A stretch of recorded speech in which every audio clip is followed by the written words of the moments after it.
I like to ask everybody who comes on some career advice, and maybe there's nobody better than you, Mark, just considering all the success you've had. You're green chili, you're an entrepreneur. What's some career advice you would give to a guy who maybe this is their first fall away from the game, or maybe, hey, they're thinking, this might be my last season, I'm heading into retirement, I don't know what I'm going to do. What's some advice for that kind of a guy? It's an adventure, man.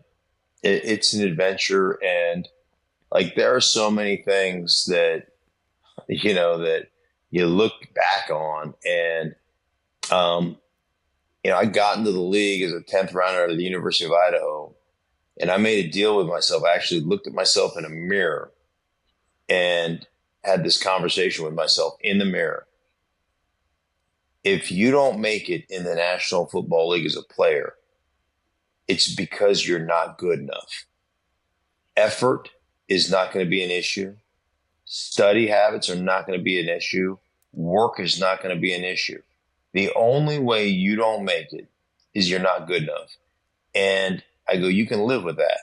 But talking yourself out of it, or not giving great effort, or being nervous, or being scared, or whatever, don't let that be the thing that derails you from playing and living out your childhood dream. And I would say the same thing in any walk of life I've gone in. Like, I'm a dyslexic kid from Alaska who didn't learn to read in the 7th grade. And now I'm doing something that gives me great anxiety. I'm reading scripts in front of a live national audience on television every morning. If you would have told me that even 10 years ago, I'd have said, you're crazy. Like, I will never read anything out loud. And it does. It gives me total and complete anxiety every single day when I think about it. And you know what? So what? Yeah. You know what? I'm just going to go out there. I'm going to do the best that I can do in all those situations. And it's become something now that, like, I'm like, yeah, whatever. Like, what do you want me? Oh, you want me to look at this? Okay, whatever. And the bottom line, if you screw it up, you screw it up. You move on. It goes into the ethos, and you never talk about it again. So, it's one of those things that you got to conquer your fears. And yeah, man, every one of us has those fears, but I just don't let them stop me from doing what I want to do. And I don't live that way. There's an old line in a song by the Psychedelic Furs. I think it's "Love My Way." And I'm a big 80s guy. I love 80s alternative music. So the Furs were a big 80s alternative rock band. And the line says this: you can never win or lose if you don't run the race. I'm running the race. Yeah. And I'm going to find out if I'm good enough or I'm not good enough. And I can live with not being good enough. But damn it, I'm going to run. And I'm going to run hard, and I'm going to try to beat your ass. But like, that's just the way I'm going to do it. And that's what I would tell you. Just run hard, man. See where you stack up. No one better to ask about some career advice than you. You got so many different things going on. What's some career advice to a guy who's either just left the game or maybe thinking, hey, this is my last year and I want to know what I'm going to do next? What's some career advice for them, Ryan? Number one, find 3 mentors. You need to find some people who've had success in the business world who are willing to talk to you about what you're seeing, what you're thinking. So you need 3 mentors. And number 2, you have to learn how to communicate. And this is something that I still work on, Phil, because in the NFL, the communication is very direct, is very intense, is very challenging, can happen at any time. And even successful conversations, if I want to congratulate you in the NFL, Phil, on the field, it can sound like I'm cussing you out, right? But that's not how the rest of the world functions. So one of the biggest transitions for former players is learning how to communicate in a world that avoids conflict versus we were in a world that endorses conflict. Because Phil, you and I fight, we're going to trust each other more. Yeah. You're going into a world that avoids conflict, avoids accountability, avoids responsibility, and that language is a lot different than the world of elite professionals, whether you're a professional athlete or an elite salesperson. So you got to get used to a whole new language. So find 3 mentors and learn how to communicate. For me, it was I wanted to get away from the game. I'd been immersed in football for so long that I didn't even watch football. I didn't even in fact, I tried to watch the Super Bowl with Eli Manning and the Giants. and then I was doing something, so I pushed record and I didn't add the 30-minute extension. So I missed the final drive, and I was like, oh, man, that was like the end all. I was done with watching football. I was so mad. And then Marcus Mariota started balling for the Ducks, and I was like watching his style, and I'm seeing the evolution of the game, and I'm going, whoa, I would love to play in this offense. And I kind of came back. So I think the best advice I could give was like, during your playing days, you're forced to be hyper focused on now and what you're doing as a Bronco or whatever team you're on.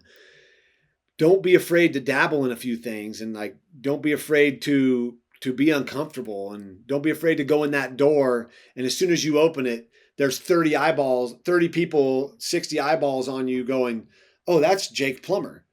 Don't worry, go in there and go do those things that you may feel really uncomfortable doing, because you don't know what doors will open out from that. And it's hard. It's hard to find anything that can compare to what I did on the field on Sundays and coming out of that tunnel. There's really nothing.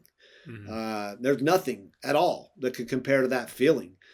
But know, like, you're special. You have talent. You can set your mind to something, and you can build the team around you, and you can accomplish anything post-career that you want to, because why? You already did it to get to the level you got to play in the NFL. And sometimes it doesn't end well. You're cut and you feel you should be playing, but you don't get picked up. So it's a little sour. Don't think of that. Think of the beauty of what you got the opportunity to do. And like, no matter what I do, Phil, for the rest of my life, that NFL badge is going to walk in the door in front of me. No matter what. If I'm talking to an old folks home, if I'm going out to Mars, they're going to know that I played in the NFL. It's going to be what precedes you no matter where you go. So know that. And that carries like something that carries an ability to open doors, to get people to believe, to like, oh, wow, you did that work. And so guys just got to find their path. And sometimes it's hard. It took me a while. Having kids and even all that, I still felt times of like down low and depressed and like, what can I do? What am I doing? And then all of a sudden now I'm into this, working with functional mushrooms and helping people heal and finding different paths to wellness. And it's like, oh, maybe all that football was just to get me to right now. And all those struggles are to get you to right here. So leave the doors open. Never say never. I never was going to be on TV doing studio work. And then I found myself working for the Pac-12. So don't say never to anything. Don't say you're never going to do this or that, because that jumping into that may open a door that now you never knew the next door was there for you. And so, take a break too. Go travel. The world is beautiful. Go see the world. You got money, you got some time. Football's always going to be there. In 40 years, they're going to be playing football. So if you want to get back into coaching, it's always going to be there. But go out and find yourself. Remember who you were before you became famous, before you became the icon or the face of this place. Go remember that 12-year-old kid. Go find those things that he liked to do and go start doing them. And things can get better. To have a lot of success here after your playing days, what would you tell somebody who maybe this is their last year in the NFL, they're starting to think about what life could look like on the other side? Yeah, I mean, approach it like you did the NFL, right? You gotta humble yourself. You gotta try to get better, improve, realize that you don't know it all. I think that's the biggest thing, and that was my approach in the NFL. Was I looked at the great ones. How do they do it? How are they getting open? Okay, looking at Marvin, Reggie, Peyton, the work ethic that they have, and so obviously, if you play in the NFL for a long time, you got to have a great work ethic, and so that needs to carry over to whatever you decide to do. You got to love it, and then humble yourself. Don't think that you know it all, and work on your craft. So I think that's what I did in the NFL. That's what I'm trying to do now. And that's just kind of my approach to life. Some career advice from you, Aqib, to somebody maybe maybe this is their last year in the game. They're wondering what they're going to do next. You've had some success here after football. You're coaching. Yep. You're doing media here. What's some advice? Because I imagine it's hard that first fall when you're not, playing football. Yeah, it is. I would definitely say when you feel yourself getting to the end of your career, man, start now. Just whatever it is. If you want to do media, start taking the classes and just try to get into it. Don't wait till you're done to say, okay, what am I going to do next? Kind of started, man. We act like we super busy, but man, we have a bunch of time. We work in January, February, we off. March, we off. In April, we get off work at 11:30 a.m. May, June, 11:30 a.m. July, we basically off. So, I mean, you got plenty of time to work on yourself. So, real estate, man, definitely check out real estate. Try to find you a great plug or a great connect in real estate. Not the guys who gonna hit you with a bunch of fees and you barely make money. You gotta find like a real person who really in it, a developer. Find the developer and just try to find. All of us live in great neighborhoods, right? Just ask the questions and see who is the developer of this city or something. If you send him an email or reach out to him, I'm sure he'd love to have a dinner with you and he'd love to bring you to the table. I mean, we all got money and we all kind of, big time guys. They really want to be friends with us. So just do the homework, man. Don't wait till the last minute to try to get out there. Spend January through June on yourself and try to create that path before you're done. Then you'll get done. You won't even be bored. I got done. Had real estate stuff going. I had a gym going. I was dabbling in the media stuff. I was like, damn, I'm retired, but I really ain't even retired. So I was still busy. So just don't wait till the last minute, man. And real estate is huge, and it's doing nothing but growing. I'd say, do some soul searching and find out your why. Why are you doing this? Right? And if it's only about the money, you probably won't be successful. It needs to be something that is really near and dear to your heart, that you're passionate about, so that the work isn't work. It's just what you do. And then, there's so much about it. I mean, don't set your goals high. Whatever it is that you want to do, set them high. Don't sell yourself short. If people aren't laughing at your goals, you probably didn't set them high enough, right? So have super high expectations for yourself. Understand why you're doing what you're doing, and just chase your dreams. And lastly, at some point you just have to do it. Keep moving forward. Be resilient and keep moving forward. Don't procrastinate too much. At some point you just have to start doing it, and maybe you do learn on the run, and maybe you get better as you go. But whatever you do, don't stop moving. What kind of advice would you give them? Yeah, I would say start getting plugged in with the NFLPA and the programs that they have going on. Start trying to, if you want to do broadcast, I wish I would have did the broadcast boot camp earlier in my career. I would have learned a lot, especially with media wise, as a kid. Young in my career. So if I was a player, I would definitely try to hop in that earlier. Just take advantage of the different benefits and the things that the NFLPA provides and the NFL provides, and also, try to. I think what helped me out in my transition too is also already had a home established. Already, I had pretty much everything set up to where when I retired it should be a smooth selling, even if I didn't want to do anything else. So that's what I would try to do, is try to set up. But the first place, find a good home where you want to live at for the rest of your career, and that would be the first steps. I would say. I would say, kind of embrace the transition. Take time. Got to explore what you enjoy doing past football, because football is not going to last forever. It's important to plan ahead. Stay disciplined, and really build a new purpose, something that excites you and challenges you. Just like football did. You need a little bit of an edge, a little bit of competition, maybe for a little there. Missing that is probably difficult. Yep. And remember, retirement isn't the end; it's the beginning. Don't get discouraged by not finding something right away. Mm-hmm.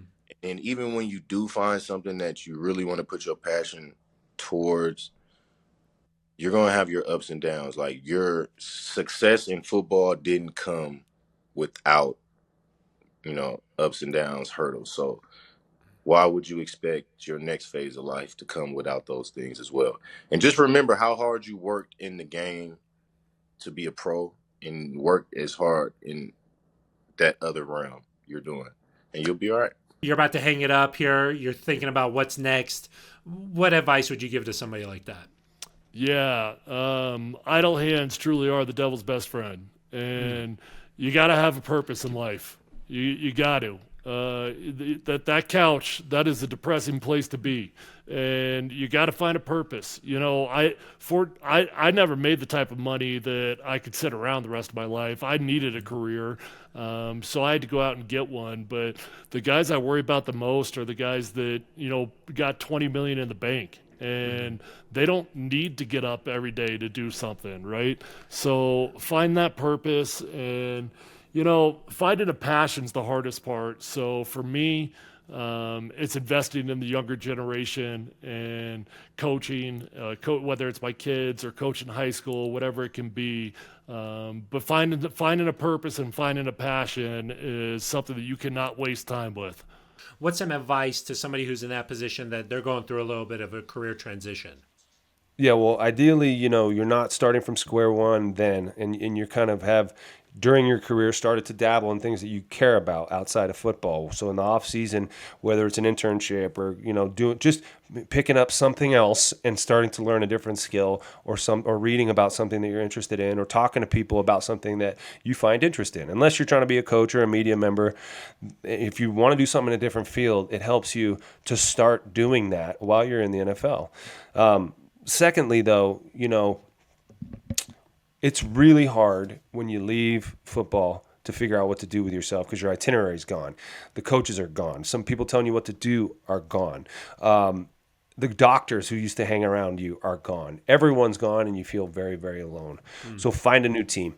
Find a new team to be around, someone that can hold you to account, make a schedule, try to keep that schedule. But also don't wait until your money runs out to try to figure out what to do next. Take the time you need to grieve and to mourn that old life, losing that old life, but also move in the right direction. Make some calls, set up some meetings, start doing the things that you care about and leading towards something that will eventually bear fruit. But also, you're not going to find another job that starts off at $600,000, probably. So get ready to start at the bottom of the totem pole again, and that might mean taking a $40,000 a year job. That's okay. Football players don't want to do that, so they're like, no, I'm not going to do that. Well, then 5 years later, you look up, your money's gone. So be okay with starting at the bottom.